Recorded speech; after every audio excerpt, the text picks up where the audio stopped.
Ceci est le tout premier appareil photo en capacité de filmer que j'ai possédé. Ça filmait dans une qualité exécrable, mais déjà sur une carte mémoire, et ça m'a permis dans un premier temps et à moindre coût de pouvoir réaliser mes toutes premières vidéos. Et voici maintenant ma deuxième caméra, un vrai premier caméscope qui est dans un état exécrable, qui était déjà beaucoup mieux. Il s'agit du Panasonic NVG-S15 qui permettait déjà de zoomer, d'avoir une qualité optique bien meilleure, d'avoir une autonomie exceptionnellement meilleure, et surtout ça filmait sur des cassettes en mini DV. C'était pas extraordinaire, mais déjà j'avais progressé. Maintenant il va falloir que j'y aille doucement. Voici mon tout premier caméscope Sony. C'était à peu près la même qualité que ça, en upgradé. On était sur du 360p ou du 240p, je me rappelle plus très bien. C'était pour l'époque presque ce qui se faisait de mieux. Quelques années plus tard est arrivé mon bébé, le Canon 5D, qui lui aussi a du vécu, qui a été un excellent camarade de combat, qui m'a beaucoup plus servi à faire des photographies que de la vidéo.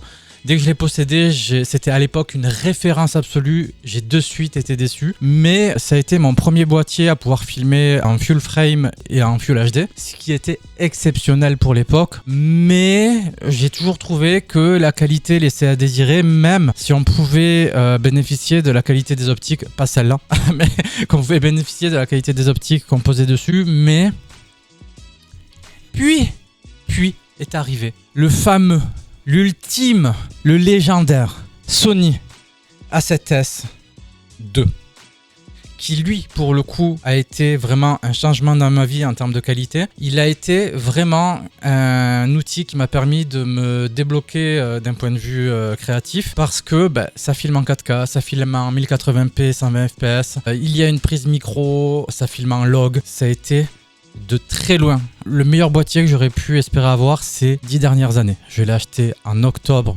2015. Il est sorti en octobre 2015, mais aujourd'hui, en octobre 2025, un nouveau boîtier a été annoncé par Nikon et est sur le point de révolutionner, selon moi, le marché de la vidéo. Ce boîtier se trouve dans ce carton et j'espère qu'il sera le camarade de création des 10 prochaines années à nouveau. Je ne l'attendais pas et pourtant il est là. Et nous allons le découvrir ensemble.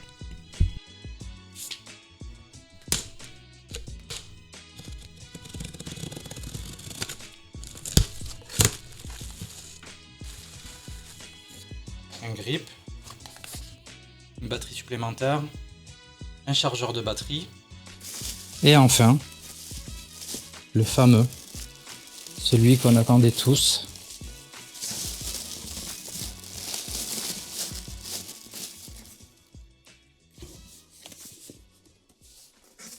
le Nikon ZR, qui est un partenariat avec Red, qui a été racheté par Nikon l'année dernière. Ce qu'il faut que vous sachiez à ce moment de la vidéo, c'est que Red est une marque qui m'a fait rêver pendant à peu près 15 ans. Et que les caméras fabriquées par Red sont à des prix que je ne pourrai jamais atteindre. Ce boîtier que je me suis offert est fabriqué en partenariat entre Nikon et Red. Il dispose de certaines technologies de Red que j'attendais et que je désirais de tout mon cœur. Et le tout à un prix exceptionnellement bas par rapport à ce qui se fait dans des équivalents. C'est-à-dire qu'il est vendu 2300 €, là où des équivalents tourneront entre 3000 et 4000 €, voire plus. Quand j'ai vu l'annonce du boîtier, j'ai tourné en rond pendant une semaine et puis finalement j'ai craqué parce que je sais que c'est le boîtier que j'attendais depuis très longtemps. Allez, on le déballe.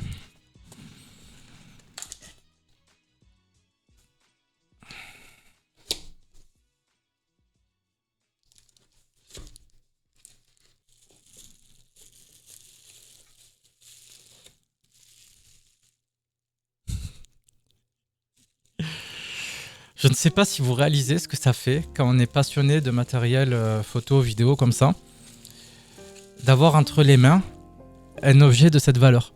Mais pas d'une valeur financière, d'une valeur émotionnelle. C'est exceptionnel. Je sais que ce que j'ai entre les mains là, c'est quelque chose. Pour certains, c'est une banalité. Mais moi, je sais que c'est un rêve que je détiens entre mes mains. Et c'est fou. C'est absolument fou. Il est là.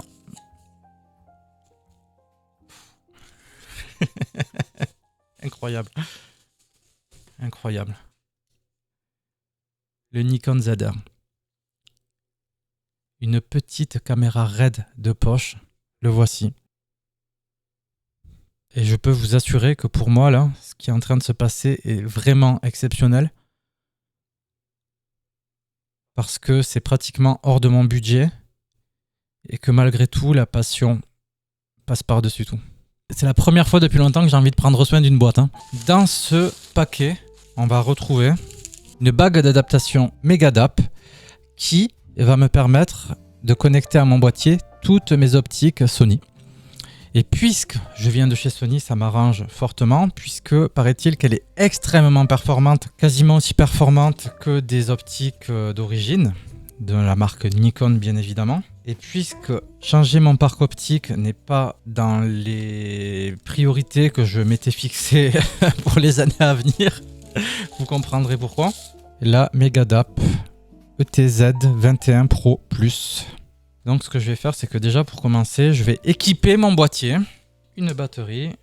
Ce que je propose dans un premier temps, c'est de tester avec mon 14 mm. Coucou petit capteur. Premier défaut qu'on ressent, c'est le grip. Le grip est immonde. Ça, de toute façon, c'est connu et ça se voyait. Évidemment, il n'y a aucun grip sur ce boîtier. Je ne comprends pas la logique de conception. C'est-à-dire que quand on l'attrape, en fait, on sent qu'à tout moment, il peut nous glisser des mains, quoi. Donc, quand j'ai vu ça, immédiatement, j'ai décidé de prendre la petite small rig avec, qui était offerte, évidemment. Voici un boîtier avec un vrai grip. Donc, forcément, il prend du poids. Mais au moins, je sais que je ne le ferai pas tomber. Allez, allons-y. On va regarder ce que ça dit. Je sais qu'il s'allume très, très vite. Il ne s'allume pas. Pourquoi il ne s'allume pas? Ça fait peur. Non, toujours pas. Ceci n'est pas un échec. Je dirais que ça n'a pas marché. Deuxième tentative avec une nouvelle batterie. Il ne s'allume pas. Un peu flippant. Donc, ce que je vais faire dans l'immédiat, c'est charger les batteries et après on verra ce que ça dit.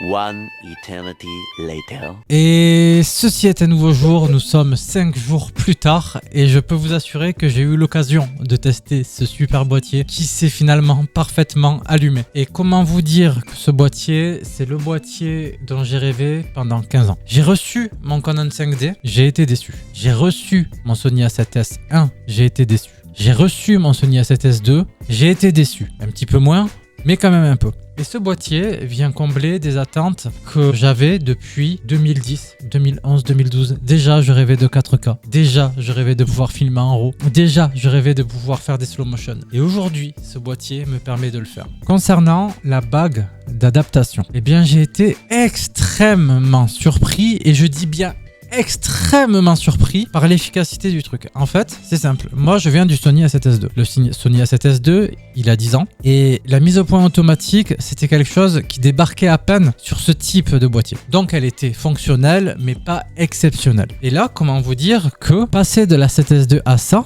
l'autofocus, mais c'est une dinguerie. C'est vraiment une dinguerie. Et j'ai fait quelques tests. J'ai fait des tests avec notamment mon 24-240 à pleine ouverture, ce qui m'a permis de tester si le suivi était vraiment très efficace. Et effectivement, ça suit sans aucun problème. Et c'est pareil avec cet objectif qui est le Samyang 14 mm 2.8 autofocus. Sur le Sony A7S II, il était très mou.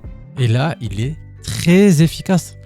Et il prend en compte l'ouverture. Et j'ai même été jusqu'à pousser le test plus loin, puisque j'ai testé avec le Sigma Art 35 mm, qui est une monture Canon sur une bague d'adaptation Metabounce. Eh bien, figurez-vous que la mise au point avait toujours été très capricieuse sur mon A7S II, mais quand je dis très capricieuse, c'est quasiment non fonctionnel. Et là, elle fonctionne parfaitement. Par contre, je tiens à le préciser pour les gens qui voudraient s'essayer à la chose, l'ouverture n'est pas prise en charge. C'est pleine ouverture ou rien. Il faut évidemment qu'on parle d'une chose, c'est du 32 bits flottant. Mais qu'est-ce que c'est que cette merveille ?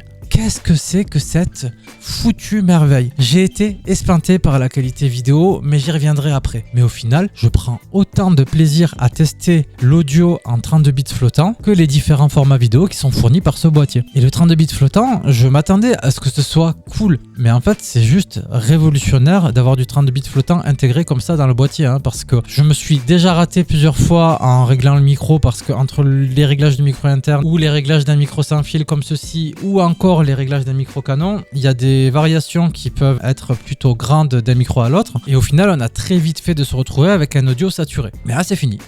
L'audio saturé, ça n'existe plus. Le 30 bits flottant, pour ceux qui ne connaissent pas le format, je ne le connaissais pas avant, c'est l'équivalent du RAW pour l'audio en fait. C'est tout simplement ça. Donc, pour peu qu'on ait de la surexposition ou de la sous-exposition, on peut rattraper le tout sur son logiciel de montage sans aucun foutu problème. Et c'est vraiment... Il faut l'essayer pour comprendre. C'est extraordinaire. Ok, on est actuellement sur un test de micro à un volume normal. Et attention les oreilles parce que... Ok, on est actuellement sur un test de micro à un volume assez exécrable. Et là, vous allez voir, je vais le baisser dans mon logiciel de montage et tout va devenir parfaitement audible. Et je trouve ça extraordinaire. L'audio en 32 bits flottant directement intégré dans le boîtier, c'est une petite révolution que je trouve même aussi spectaculaire que le format RED RAW dans le boîtier. Avant d'en venir à la vidéo, j'aimerais vite fait faire un petit crochet vers la photographie puisque finalement, même si le boîtier n'est pas prévu pour, on peut faire des photos avec et que j'ai été agréablement surpris par les photos qu'on peut en tirer. Ce n'est clairement pas l'appareil photo du siècle, il n'est pas orienté photographie, mais il est toujours possible de faire des photos et les photos sont très bien. Et maintenant, il est temps d'en venir au sujet principal qui est la vidéo. Et concernant la vidéo, ce boîtier nous propose de sélectionner tout un tas de codecs différents. On va pouvoir filmer en ProRes RAW, on va pouvoir filmer en ProRes tout court, on va pouvoir filmer en NRAW, on va pouvoir filmer en H265, en H264 et bien évidemment le fameux RED NE qui est le format RAW de RED spécialement développé par Nikon et Red pour ce boîtier. Et comment vous dire que je suis encore aujourd'hui, après 5 jours de test, certes pas intensif, mais malgré tout, sur le cul par la qualité que peut proposer ce boîtier. En fait, j'ai des rushs, chaque frame, chaque unique frame est une photographie. Et ça, vraiment, je ne pensais pas pouvoir atteindre un jour, avoir dans mes mains un boîtier capable de me fournir une telle qualité d'image en vidéo. Juste, je savais que ça existait, d'accord? Je savais que ça existait. Ça fait des années que je bave sur les caméras RED. Ça fait des années que je bave sur les ARRI. Ça fait des années que je regarde toutes ces caméras cinéma là et que je me dis waouh. Et puis vous le voyez bien quand vous allez au cinéma, tout n'est pas fait en post-production. Il y a aussi des caméras derrière qui filment des images extraordinaires. Et en fait, aujourd'hui, ce boîtier permet à un public plus large d'accéder à une qualité qui n'est certes pas une qualité cinéma, hein, ce n'est pas une caméra de cinéma, mais à une qualité extraordinairement bonne. J'ai pu m'amuser pour la première fois de ma vie avec des formats RAW sur un boîtier et chaque format a ses spécificités, chaque format a ses points forts et ses faiblesses. Il faut tester, il faut apprécier. Par exemple, il faut savoir que le format RED NE ne permet pas de filmer en mode automatique ou semi-automatique. Moi, j'ai tendance à filmer 99% des cas en priorité à l'ouverture et j'ai quand même pris cette caméra parce que j'étais attiré par le format RED et par le le rendu RED et donc je vais beaucoup utiliser le format RED bien entendu et donc je vais devoir un petit peu tirer un trait sur le privilège de pouvoir filmer en format semi-automatique. Pour moi c'est pas très grave parce que je fais des vidéos depuis fin 2002 début 2003 et que j'ai eu le temps d'acquérir de l'expérience. Je sais manipuler le mode manuel mais je m'étais habitué au confort de pouvoir filmer avec un mode semi-automatique. Bon ben je dois retourner un petit peu en arrière mais après tout est-ce que ce n'est pas pour devenir un petit peu plus pointu? Ça dépend, mais il faut savoir que le RED NE ne permet pas de filmer en semi-automatique. Les autres formats RAW le permettent, et donc c'est un choix à faire. Après, est-ce que je veux le grain RED ou est-ce que je préfère me contenter du N-Log, qui est très bon. D'ailleurs, il faut que je parle de ce N-Log. J'ai détesté mes années chez Sony. Je tiens à le dire quand même par rapport à ça. Je hais de tout mon cœur le S-Log. Le S-Log, il a été vanté et survanté pour le S-Log 2, puis après le S-Log 3, j'ai détesté mes années chez Sony à cause du S-Log que je trouve extrêmement difficile à manipuler. Il est infâme. Le S-Log est infâme. Il faut que je le dise aujourd'hui, il faut que ça sorte. Je n'ai rien dit pendant 10 ans, je le dis aujourd'hui. Le format S-Log, il est infâme. Il est infâme. On peut exposer sur la droite, on peut se mettre à +2, il est immonde. C'est immonde. Le S-Log, c'est de la merde. Voilà, je le dis, c'est sorti. Voilà, putain. Eh bien, le N-RAW, j'ai trouvé qu'il était aussi facile à manipuler que du HLG, par exemple, mais avec la dynamique possible un peu moins, mais malgré tout très satisfaisante, du S-Log en fait. Et pareil, on va avoir tendance à vouloir exposer sur la droite, mais ça j'y reviendrai pour éviter certains désagréments, mais malgré tout, très très bon format le N-Log. Vraiment très agréablement surpris par ça. Pourquoi je vous dis que je vais devoir revenir sur l'exposition? Parce qu'il y a un format qui est malgré tout un point faible de ce boîtier. C'est, tout le monde l'a dit, je ne suis que le 1802e, le format H265 en N-Log. Il est infâme. Et c'est pas un problème de bruit comme j'ai pu l'entendre et le re-entendre, etc., etc. Je ne sais pas comment c'est possible. Les rushs, autant filmés directement en Rec 709, sont d'une précision absolue, et autant les rushs filmés en H265 N-Log sont mous. Ils sont juste mous. Ils sont flous. Presque flou. Alors certains disent que c'est parce qu'il y aurait un filtre anti-bruit imposé sur les rushs, pourquoi pas, mais moi je pencherais plus sur un défaut de développement du boîtier. Franchement, je pense que c'est un défaut de développement du boîtier et qu'ils se sont ratés sur quelque chose à ce moment-là. Parce que pourquoi ce filtre anti-bruit ne serait pas sur le format Rec 709 en fait? Pourquoi ce serait que sur le N-Log? Pourquoi ce filtre anti-bruit ne serait pas imposé sur des formats comme le ProRes Paro, alors qu'il ne l'est pas? Et moi je pense pas que ce soit un filtre anti-bruit. Pourquoi faire un truc en plus? Le filtre anti-bruit, on peut le désactiver dessus. C'est pas ça. C'est pas ça. Je pense que c'est un problème de conception. Et effectivement, le fait que ce H265 N-Log soit si... Je cherche des mots qui ne seraient pas trop désagréables, mais qui soit si...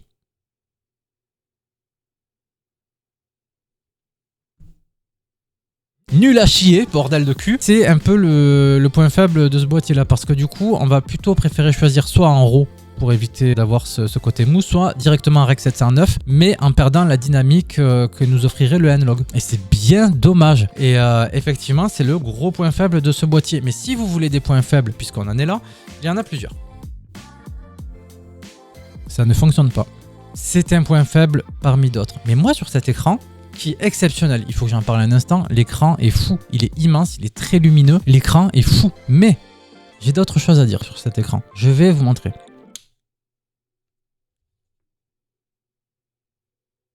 Il ne se passe rien, il ne se passe rien, et en fait un appareil photo grand public, on veut juste qu'il y ait un capteur sur l'écran, et que quand on ouvre l'écran, que le boîtier puisse s'allumer, rien, on est obligé de passer par là.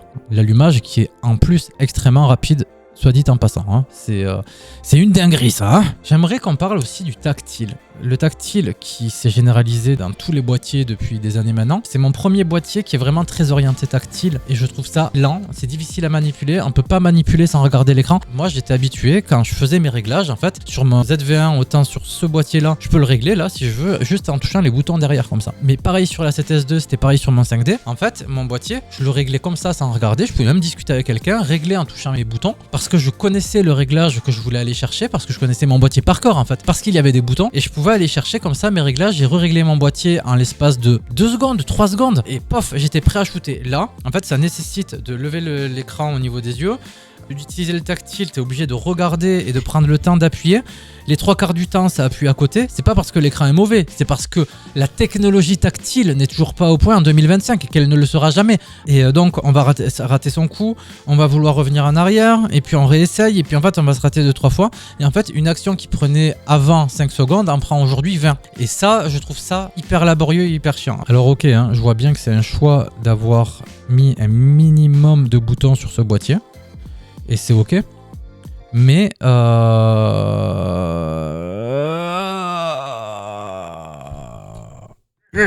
manque. Enfin bref, je fais le tour de tous ces défauts là, parce qu'il faut bien les citer, parce qu'ils existent, parce que ça pourrait peut-être être rédhibitoire pour certains, pourquoi pas. Mais je dois vous avouer que je suis absolument enchanté par ce boîtier et que je suis extrêmement impressionné quand même pour ce premier jet du Nikon ZR, parce que je ne doute pas qu'il y en aura d'autres, parce que c'est simplement une merveille de technologie et qu'il va pousser en avant la course à la qualité qui était bloquée depuis bien trop longtemps, quoi qu'on en dise. Même si Sony a fait avancer les choses dans les années 2015-2020, ça faisait quelques années que Sony s'endormait sur ses lauriers et que surtout Sony profitait de sa position de quasi-monopole sur ce type de boîtier-là pour exploser les tarifs. Et moi, ça me donnait pas envie. Ça m'a jamais donné envie de passer sur une FX3. Je veux même pas dire le prix ici. C'est non.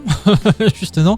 Mais même un A7S3, c'est non. En fait, les tarifs sont extrêmement gonflés parce que la situation de monopole de Sony faisait qu'ils pouvaient se permettre de gonfler les prix. Et là, Nikon arrive, Nikon s'impose. Évidemment, il y a une stratégie derrière d'attirer beaucoup de vidéastes avec un tarif très attractif. Et une fois qu'on est dans un écosystème, on y est souvent enfermé, même si la bague d'adaptation permet d'éviter ce désagrément-là. Et je vois bien que c'est un prix d'appel pour faire regonfler les rangs des vidéastes du côté de chez Nikon. C'est bien, c'est une bonne stratégie. Mais il y a aussi, surtout, un rééquilibrage des tarifs à un niveau raisonnable. Et ça c'est bien. Parce que 2300 € pour un boîtier comme ça, je n'aurais jamais espéré ça. Et oui, je pense effectivement que ce boîtier, comme l'a été le Canon 5D Mark II, comme l'a été le Sony A7S II, je pense que ce boîtier, et si ce n'est ce boîtier, celui qui lui emboîtera le pas, je pense qu'il sera un boîtier important dans le domaine de la vidéo semi-professionnelle, on va le dire comme ça. Alors oui, c'est vrai que je ne sors quasiment plus de vidéos, si ce n'est une vidéo par an. C'est vrai, mais il y a plusieurs raisons à ça. Premièrement, j'ai un autre projet, un petit peu secret, que je fais évoluer depuis 3 ans. Ça me prend énormément de temps. On parle de plusieurs dizaines d'heures par semaine et ça ne me laisse que très peu de temps à la création, mais ça a un lien avec la création, je tiens à le préciser. Mais également, j'étais las de mon matériel parce que un ZV1 c'est très bien. Plein de gens rêveraient de ce boîtier. Mais je dois quand même vous rappeler que moi je fais des vidéos depuis 23 ans, YouTube n'existait pas encore, et que c'est bien, mais pour un appareil photo d'appoint. La A7S2 était vieillissant, mais de toute façon, il était déjà dès que je l'ai eu le jour 1 de sa sortie. Et j'ai jamais été trop satisfait par mon matériel et ça me donnait peu envie de l'exploiter en fait parce que j'en ai fait le tour très rapidement. Et là, j'avoue que j'arrive sur un boîtier qui, j'en ai pas parlé, nécessite de gagner en compétences d'un point de vue de la post-production et que, en fait, ça éveille en moi quelque chose. Donc, déjà, pour commencer, j'ai envie de tester un truc dans les jours à venir. Et ce truc, ce sera un vlog entièrement filmé en format Red RAW. On va voir si c'est possible. Je n'ai aucune idée de quoi faire parce que je n'ai strictement rien à faire et que je n'ai pas assez de budget pour ça. Mais voici ce que nous réserve l'avenir avec ce boîtier. Et après, nous verrons bien. Ce n'est pas parce que je ne sors pas beaucoup de vidéos que je ne suis plus passionné par la vidéo. J'adore la vidéo, je ne sais faire que ça. C'est la seule chose que je sais faire. Faire des vidéos, c'est ce qui m'a animé depuis mes 14 ans. Je ne peux pas faire autrement. C'est que faire de plus. Donc je continue de réfléchir création, de réfléchir comment créer, comment diffuser et de regarder comment les choses évoluent, quelle est la technologie actuelle, quels sont les supports. Bref, je voulais juste faire une vidéo de présentation de mon nouveau joujou et j'espère pouvoir l'utiliser souvent. Sur ce, je vous dis à bientôt pour une prochaine vidéo filmée au Nikon ZR. Au revoir.